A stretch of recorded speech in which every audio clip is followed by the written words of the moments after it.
ऐका ना, संध्याकाळच्या जेवणाची तयारी करतच होते, परंतु म्हटलं चला एक कप चहा घ्यायचा. तर चहा सोडणं काही शक्य नाही आहे. तर चहा पिल्याशिवाय कामं पण काही सुचत नाहीत. तर अगोदर चहा खारी घेतली. त्यानंतर बघा इथे कोलंबी आणि ओले बोंबील आहेत. तर कोलंबीची मी थोडीशी रसभाजी करणार आहे आणि बोंबील जे आहे ते छान असे कुरकुरीत फ्राय करणार आहे. तर फ्रायसाठी मी ते रवा, तांदळाचं पीठ, हळद, मीठ, लाल तिखट घेतले. छान मिक्स करून बोंबील त्याच्यामध्ये बुडवून घेतलेले आहेत आणि छान आता फ्राय करायचं आहे.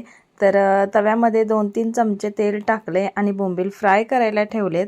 एका साईडला कोलंबीला देखील फोडणी मारलेली आहे. तर जर तुम्हाला कोलंबीची रेसिपी बघायची असेल तर खाली छोट्याशा बाणावर क्लिक करा, तुम्हाला संपूर्ण रेसिपीचा व्हिडिओ मिळून जाईल. तर एका साईडला कोलंबीची आमटी झाली आहे, भाकरी झाल्यात आणि मस्त असा स्वयंपाक तयार झालेला आहे. व्हिडिओ आवडला असेल तर लाईक करा, शेअर करा, चॅनलला सबस्क्राईब करा, इंस्टा वाचलात तर फॉलो करा.